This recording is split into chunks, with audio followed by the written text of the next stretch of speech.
नमस्कार, मेरा नाम है देवाशीष मिश्रा और स्वागत है आप सभी का आज की प्रशासनिक गुरुकुल कक्षा में, जिसका विषय है मून लाइटिंग कार्य संस्कृति। आजकल मून लाइटिंग कार्य संस्कृति एक वर्क कल्चर है जो कि आपकी प्राइवेट फर्म्स में खासकर देखने को मिलता है। और ये क्यों चर्चा में है, क्या है इससे जुड़ी चुनौतियां और क्या है इससे जुड़े हुए विधिक प्रावधान, आइए इस पे चर्चा करते हैं। मून लाइटिंग की संकल्पना को समझने के लिए सबसे पहले आइए हम देखते हैं कि ये है क्या। कर्मचारियों द्वारा अपने नियोक्ताओं, यानी जहां पे उनकी नियुक्ति है, जिस कर्मचारी की नियुक्ति अगर किसी कंपनी में है तो कंपनी उसकी नियोक्ता हो गई। नियोक्ताओं के अतिरिक्त अन्य संस्थाओं के साथ अगर पारिश्रमिक के लिए कार्य कोई करता है तो ये जो कल्चर है ये आपका मून लाइटिंग कहलाता है। यानी कि अगर कोई एम्प्लॉय ए कंपनी में कार्यरत है और साथ ही में वो किसी दूसरी संस्था बी के लिए भी काम कर रहा है तो ये संस्कृति आपकी मून लाइटिंग कहलाएगी। अब यहाँ पे दो चीजें हैं। पहली तो ये कि द्वितीयक जो नौकरी है, यानी कंपनी बी के लिए जो वो काम कर रहा है वो प्रथम नियोक्ता की जानकारी के बिना कर रहा है। ए को इसके बारे में जानकारी नहीं है। जैसे अगर कोई मान लीजिए विप्रो में काम कर रहा है, विप्रो हमारे यहाँ पे सॉफ्टवेयर टेक्नोलॉजी कंपनी, विप्रो में मान लीजिए कोई काम कर रहा है और दूसरा जो काम वो करता है वो टीसीएस यानी टाटा कंपनी के लिए कर रहा है, टाटा कंसल्टेंसी सर्विसेज के लिए कर रहा है, तो विप्रो को ये जानकारी नहीं होगी कि वो जो नियोक्ता है यानी विप्रो उसका एक कर्मचारी दूसरी संस्था या दूसरे नियोक्ता के यहाँ भी काम कर रहा है। इसकी जानकारी ए को नहीं होगी। और इसके पीछे उद्देश्य ये होता क्या होता है, अतिरिक्त आय सृजन अगर कोई करना चाहता है तो वो दूसरी संस्था में भी जुड़ता है। मून लाइटिंग क्यों कहा जाता है, इसके पीछे कारण ये है कि ये ऑफिस के बाद का जो समय है, जैसे रात का समय है या ऑफिस में मान लीजिए आपको सैटरडे संडे छुट्टी मिलती है, तो सैटरडे संडे का जो आपका समय है सप्ताहांत पे या रात में की जाती है, इसलिए इसको मून लाइटिंग बोलते हैं। इसी से जुड़ी हुई एक और संकल्पना है डे लाइटिंग। डे लाइटिंग से क्या मतलब है कि अगर ऑफिस आवर्स मान लीजिए 10 to 6 है, 10 to 6 में वो एम्प्लॉय एक्स जो है वो कंपनी ए में काम करता है, उसी 10 to 6 के दौरान वो कंपनी बी का भी काम कर रहा है ए में ही, क्योंकि ये मून लाइटिंग है रात में। और अगर ऑफिस आवर्स में ही वो काम दोनों कंपनियों के लिए कर रहा है तो वो कहलाएगा डे लाइटिंग। अब मून लाइटिंग और डे लाइटिंग, इससे दोनों प्रक्रियाओं से कुछ कंपनियां बहुत नाराज हैं और कुछ कंपनियों ने इसको अर्थव्यवस्था की जो वर्तमान बदलती परिस्थितियां हैं, जो हमारी गिग इकोनॉमी की अवधारणा आ रही है, जहां पे मुक्त कर्मचारियों की संख्या बढ़ती जा रही है, उसके अनुरूप ये एक अच्छा विकल्प माना जा रहा है। हालांकि कुछ कंपनियों ने इसके लिए चिंता भी साथ में जताई है। आइए समझने का प्रयास करते हैं कि कंपनियों ने क्या चिंताएं जताई हैं। पहली, गोपनीयता का उल्लंघन। अगर एक कर्मचारी दो कंपनियों में एक साथ काम कर रहा है तो दोनों कंपनियों के लिए गोपनीयता के उल्लंघन का मामला बनता है। हो सकता है कि एक कंपनी के कुछ महत्वपूर्ण दस्तावेज या कुछ महत्वपूर्ण डेटा दूसरी कंपनी तक पहुंच जाए, या वहां की कुछ ऑफिस प्रक्रियाएं जो कि अभी उसके यहाँ पे इनोवेटिव रूप से शुरू हुई हो दूसरे के यहाँ पे पहुंच जाए, या फिर कुछ ऐसी सूचनाएं जिससे बाजार में उस कंपनी को बहुत ज्यादा फायदा या नुकसान हो सकता है, वो सूचनाएं उस कर्मचारी के माध्यम से दूसरी कंपनी तक पहुंच जाएं। तो इसको लेकर के कंपनियों ने चिंता जताई है। इसके साथ ही डेटा का हेरफेर होने की संभावना है। मान लीजिए एक कर्मचारी किसी बीमा कंपनी में काम करता है, उसके पास में कुछ डेटा आया है कि आपको इस कंपनी के लिए इन लोगों को कॉल करके बीमा बेचना है, और वो किसी दूसरी बीमा कंपनी के लिए भी मून लाइटिंग या डे लाइटिंग करता है, यानी उस कंपनी के लिए भी काम कर रहा है, और वो डेटा को वो दोनों कंपनियों के लिए यूज करने लगता है, क्योंकि उसके तो बीमा बिक जाएंगे, उसको तो फायदा होगा, चाहे एक्स कंपनी में हो चाहे वाई कंपनी में हो, लेकिन कंपनियों को व्यक्तिगत रूप से नुकसान होगा, क्योंकि अगर कुछ अगर डेटा एक ही कंपनी में यूज होता तो हो सकता है उसके पास ज्यादा बीमा की संख्या होती। तो एम्प्लॉय को तो लाभ हो रहा है, लेकिन कहीं ना कहीं कंपनी को नुकसान हो रहा है। तो डेटा के हेरफेर की पूरी संभावना यहां पे बनी हुई है। बौद्धिक संपदा अधिकार संबंधी चुनौतियां। बहुत सारी कंपनियां जैसे सॉफ्टवेयर टेक्नोलॉजी कंपनियां हैं, अब नए नए इनोवेशन ला रही हैं, एप्स में अपडेट करती हैं, वो लोग वेबसाइट बनाती हैं, वेबसाइट में नए नए पॉइंट्स ऐड करती हैं। अब उनसे संबंधित जो इंटेलेक्चुअल प्रॉपर्टी है वो उस कंपनी से रिलेटेड है। अब अगर कोई कर्मचारी प्रोग्रामर है और वो प्रोग्रामर सॉफ्टवेयर प्रोग्राम करता है और वो एक कंपनी के लिए सॉफ्टवेयर प्रोग्राम करता है, सेम टेक्नोलॉजी वो दूसरी कंपनी के सॉफ्टवेयर में भी प्रयोग करता है। अब यहाँ पे दो संभावनाएं हैं। एक तो बौद्धिक संपदा अधिकार एक कंपनी के प्रति उसकी निष्ठा नहीं है, उस कंपनी का बौद्धिक संपदा अधिकार का दावा नहीं कर सकता क्योंकि वही मिलती जुलती टेक्नोलॉजी दूसरी कंपनी में यूज हो रही है। दूसरा, अगर पहले वाले कंपनी के सॉफ्टवेयर में अगर कोई दिक्कत आती है, कोई बग आता है, तो वो दूसरे वाले कंपनी में अपने आप पहुंच जाएगा क्योंकि बनाने वाला तो एक ही व्यक्ति है। तो यहाँ पे कंपनियों को यह भी चिंता है कि इस तरीके की तकनीकी होंगी तो सिमिलैरिटीज बढ़ जाएंगी। सिमिलैरिटीज बढ़ जाएंगी तो डिफरेंशिएट कैसे करेंगे लोग कंपनियों के बीच में कि कौन सी कंपनी अच्छी है और कौन सी कंपनी कम अच्छी है, या दोनों के लिए नियोक्ता के अनुसार नहीं बल्कि जो उपयोग करता है, जो उपभोक्ता है, उसके अनुसार सर्वश्रेष्ठ विकल्प कौन सा है, इसका निर्धारण किस आधार पे होगा अगर ये सिमिलैरिटीज बढ़ने लगेंगी। इसके साथ में ही असंतुलन से अनुत्पादकता। जरूरी नहीं है कि वो व्यक्ति जो मून लाइटिंग या डे लाइटिंग कर रहा है वो दोनों कंपनियों में यानी कंपनी ए और कंपनी बी में बैलेंस बना पाएगा।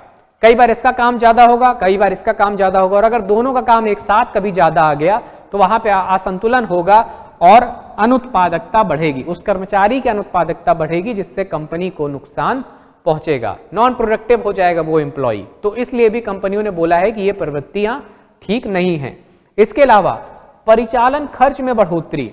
डे लाइटिंग के संदर्भ में आप इसको समझिए कि डे लाइटिंग में अगर कोई व्यक्ति 10 से 6 एक कंपनी के लिए काम कर रहा है और उसी 10 से 6 के बीच में दूसरी कंपनी के लिए काम कर रहा है। अब दूसरी कंपनी में वो फ्रीलांसर है यानी वो मुक्त है, उसको ऑफिस में बैठना जरूरी नहीं है, और इस कंपनी ए के लिए वो परमानेंट एम्प्लॉय है। परमानेंट एम्प्लॉय तो 10 से 6 वो एक जगह ऑफिस में बैठेगा, ऑफिस के संसाधन यूज करेगा, ऑफिस की बिजली यूज करेगा, टेबल मेज यूज करेगा, डेटा यूज करेगा, अपने लैपटॉप पे काम करेगा। तो अब अगर ये अपने लैपटॉप पे डेटा के लिए काम कर रहा है और उसी दौरान इस कंपनी के लिए काम कर रहा है तो डेटा तो इस कंपनी का लगा। छोटा सा उदाहरण है, इसी को और बड़े रूप में देखिए कि वो हो सकता है इस कंपनी के 10 से 6 में से बीच में 2 से 4 का समय इसके लिए निकाल रहा है, तो इस कंपनी के साथ नैतिक रूप से गलत हो गया। इसके साथ में ही इस कंपनी के ऊपर जो परिचालन खर्च बढ़ा वो व्यक्ति की आर्थिक नैतिकता के भी विरुद्ध है। तो इसको लेकर के कंपनियों ने चिंता जताई है। हाल ही में विप्रो ने मून लाइटिंग की प्रक्रिया के चलते जिस कर्मचारियों को ये पाया गया कि मून लाइटिंग कर रहे थे, ऐसे 300 कर्मचारियों को बाहर निकाल दिया। इसके विपरीत दूसरी कंपनी स्विगी में आपको पता है कि नियोक्ता जो है स्विगी है, और वो क्या करता है कि अपने जो डिलीवरी बॉयज हैं उनको ये ऑप्शन देता है कि आप जब डिलीवरी करना चाहते हैं उस समय अपना सिस्टम ऑन कर लीजिए, अपना मोबाइल ऑन कर लीजिए, बाकी टाइम पे आप अपने घर का काम कर सकते हैं।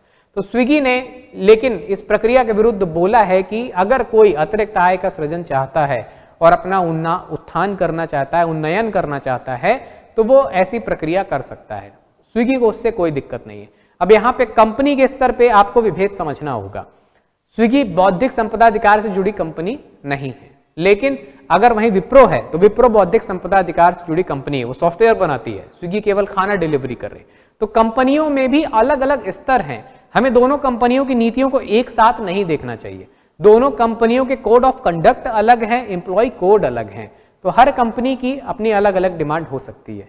ठीक है, जैसे ओला और उबर वाले हैं, बहुत सारे ड्राइवर्स ऐसे हैं जो ओला भी चलाते हैं, उबर भी चलाते हैं। तो इन दोनों के कर्मचारी अगर मून लाइटिंग कर रहे हैं, दिन में ओला चला रहे हैं, रात में उबर चला रहे हैं, तो किसी को कोई दिक्कत नहीं होगी, क्योंकि वहां पे कुछ बौद्धिक संपदा अधिकार और गोपनीयता, डेटा चोरी ऐसा मामला नहीं आ रहा है।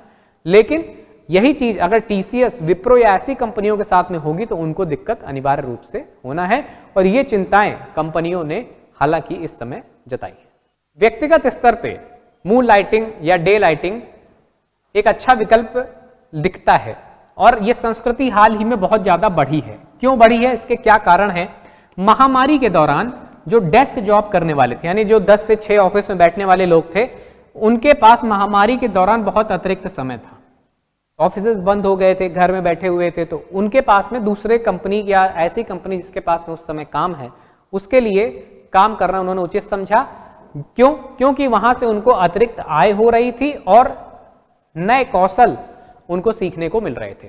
इस कारण से ऐसे विकल्पों को बढ़ावा मिला। इसके अलावा कुछ कंपनियों ने वर्क फ्रॉम होम का कल्चर भी महामारी के दौरान अपनाया। वर्क फ्रॉम होम में हर कर्मचारी पर नजर रखना या निगरानी रखना संभव नियोक्ता के लिए या कंपनी के लिए नहीं होता है।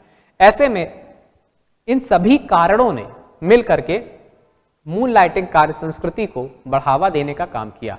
व्यक्तिगत स्तर पे नए कौशल, अगर दूसरी संस्था में काम कर रहे हैं तो वहाँ पे कुछ और टेक्नोलॉजी सीखने को मिलेंगी, कुछ नए और आपको एडवेंचर करने को मिलेंगे, जिससे आपको ये आइडिया लगेगा कि और भी चीज़ आप एक्सप्लोर कर सकते हैं, अपने जॉब में आप ग्रोथ कर सकते हैं। इसलिए लोगों में ये प्रवृत्ति बढ़ती हुई दिख रही है वर्तमान में। क्या मून लाइटिंग से संदर्भित कुछ कानूनी प्रावधान है? सीधा सीधा कोई भी कानून इस शब्दावली के तहत परिभाषित नहीं है, ना ही ऐसा कोई निर्णय अभी तक आया है जिसमें मून लाइटिंग को लेकर के कोई निर्णय दिया गया होगा। एकदम नवीन प्रवृत्ति है।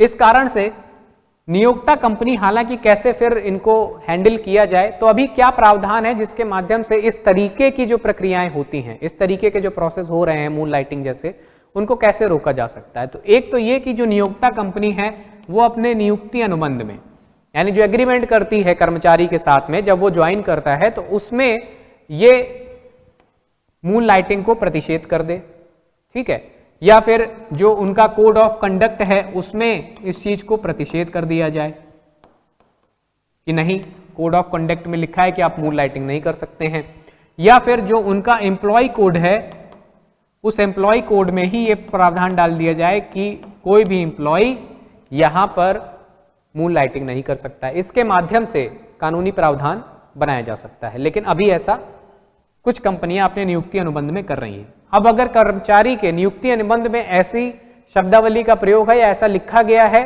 तो ये पूर्णतः अनैतिक है और कर्मचारी को ऐसा नहीं करना चाहिए।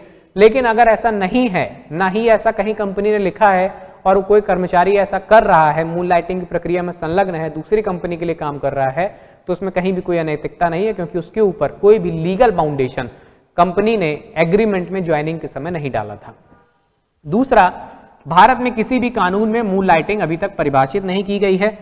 एक अधिनियम, कारखाना अधिनियम की धारा 60 है, जहां पे ये कहा गया है कि कोई भी मजदूर अगर एक नियमित समय में एक नियमित कंपनी में काम कर रहा है तो उसी नियमित समय में या उसके बाद में वो किसी दूसरी कंपनी में काम नहीं कर सकता है, क्योंकि फिर उसकी उत्पादकता प्रभावित होती है, उसके स्वास्थ्य के लिए खतरा है और संसाधन के रूप में उसका क्षय हो जाता है।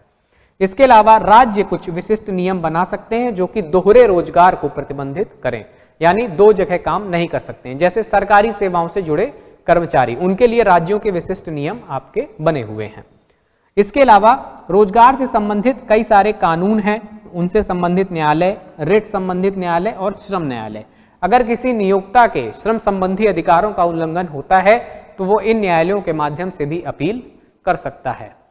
इसी के साथ साथ सुप्रीम कोर्ट ने एक महत्वपूर्ण वाद में एक निर्णय दिया था जो कि मून लाइटिंग से तो नहीं सीधे रूप से, लेकिन इससे जुड़ी प्रक्रियाओं को आगे न्यायालय किस रूप में देखता है इसको हम समझने का प्रयास कर सकते हैं। सुप्रीम कोर्ट ने एक अत्यंत महत्वपूर्ण वाद गैलेक्सो लैबोरेटरीज लिमिटेड बनाम लेबर कोर्ट मेरठ और अन्य, इसमें क्या डिसीजन दिया था, इसमें नियोक्ताओं के अधिकारों को एक तरीके से परिभाषित किया गया। क्योंकि कंपनियां नियोक्ताएं हैं, कंपनियों को ही चिंता है, तो इस वाद में नियोक्ताओं के जो कार्यप्रणाली है उनके अधिकार को एक तरीके से परिभाषित करने का काम किया। तो अगर मून लाइटिंग संबंधित कोई मामला आता है तो हो सकता है इसी निर्णय को बेस बनाया जाए। क्या है कि नियोक्ता के पास कोई भी अतिरिक्त क्षेत्रीय अधिकार नहीं है, यानी केवल वो कर्मचारी को 10 से 6 जो काम कर रहा है उस संबंध में ही वो उसको गाइडलाइन दे सकता है। उसके बाद में किसी भी गाइडलाइन के लिए वो जिम्मेदार नहीं है कि घर पे जाके ये कर लेना, आप सुबह आके 1 घंटा पहले काम कीजिए, इसके लिए उसको अधिकार नहीं है। एम्प्लॉय चाहे तो कर सकता है, लेकिन नियोक्ता को ऐसा कोई भी अधिकार नहीं है। इसके अलावा नियोक्ता कर्मचारियों से संबंधित कानून और व्यवस्था की स्थिति के संरक्षक नहीं है, यानी उसके बाद में जब कार्यालय का समय खत्म हो गया है तो उनसे संबंधित किसी भी कानून और व्यवस्था के लिए जिम्मेदार नहीं होगा। यानी ऑफिस के बाद का जो समय है वहां पे जितना भी लीगल बाउंडेशन होगा वो खत्म हो जाता है, ऑफिस टाइमिंग तक ही लीगल बाउंडेशन है। और ना ही कर्मचारियों की सुनियोजित सांस्कृतिक उन्नति के लिए उनके संरक्षक हैं। कोई भी संरक्षण का कार्य नियोक्ता का नहीं है कि आपकी सांस्कृतिक उन्नति अगर एम्प्लॉय करानी है तो पूरी उसी की जिम्मेदारी है। ऑफिस आवर्स में भी कल्चरल प्रोग्राम कराए, ऑफिस आवर्स के बाद में भी कल्चरल प्रोग्राम कराए, ऐसा कुछ नहीं हो सकता है। या फिर उसके पारिवारिक मूल्यों के लिए उसको कार्यालय के बाद के समय में सीख देने लगना, ऐसा कुछ भी कोई भी नियोक्ता नहीं कर सकता है।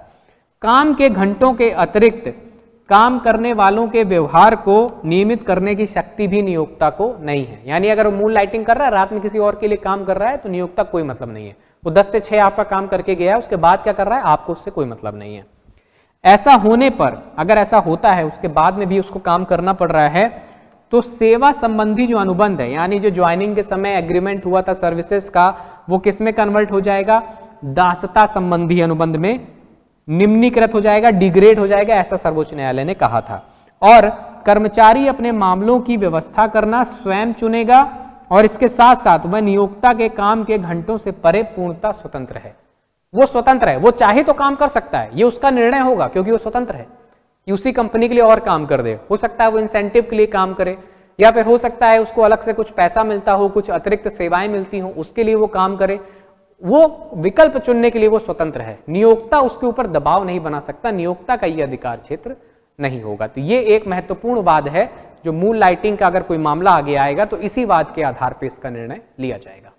मून लाइटिंग और डे लाइटिंग के संदर्भ में क्या रणनीति होनी चाहिए, क्या दूरदृष्टि होनी चाहिए? तो देखिए, गिग इकोनॉमी जो है, जिसमें स्वतंत्र आपके कर्मचारी हैं, अपने हिसाब से काम करते हैं, अपने घंटों के हिसाब से काम करते हैं, बस टाइम पे काम आपको मिलना चाहिए। तो गिग इकोनॉमी संबंधी एक रणनीति की आवश्यकता राष्ट्रीय स्तर पे है, जिसमें कर्मचारियों को भी ये स्पष्ट हो जाए कि अगर कोई गिग वर्कर है तो वो किस तरीके से काम करेगा, और नियोक्ताओं को भी स्पष्ट हो जाए कि ये हमारे यहाँ पे गिग वर्कर के तौर पे काम कर रहा है, ना कि परमानेंट वर्कर के तौर पे। तो ये एक रणनीति होनी चाहिए और इस रणनीति में जो कोड ऑफ कंडक्ट है उसको भी शामिल किया जाना चाहिए, और इसके साथ में जो एम्प्लॉय कोड होता है कंपनियों का, उसको भी इसमें शामिल किया जाना चाहिए। स्विगी का उदाहरण आप ले सकते हैं। तो ऐसी कंपनियां जहां पे बौद्धिक संपदा अधिकार की चुनौती नहीं है, डेटा चोरी की चुनौती नहीं है, उनको तुरंत इस तरीके की नीति को अपना लेना चाहिए, और अच्छे कौशल विकास के लिए, अच्छे आय के सृजन के लिए ऐसे विकल्प कंपनियों को स्वयं ही दे देने चाहिए। इसके साथ साथ संबंधित जोखिमों के लिए उपकरण और तकनीकों का प्रयोग किया जा सकता है, यानी ऐसी कंपनियां जहां पे बौद्धिक अधिकार संबंधी चुनौती है वो क्या कर सकती हैं? जोखिम और तकनीकों का उपयोग, यहाँ पे उपकरणों और तकनीकों का प्रयोग कर सकती हैं। जैसे अपने ही लैपटॉप दीजिए, अपना ही नेट दीजिए, उसमें कोडिंग करके दीजिए ताकि और भी कोई काम वो ना कर सके। तो इस तरीके की तकनीक का उपयोग आप कर सकते हैं। ये थी मून लाइटिंग और डे लाइटिंग संस्कृति और कंपनियों की चिंताओं संबंधित चर्चा। आज की कक्षा में जुड़ने के लिए हार्दिक धन्यवाद।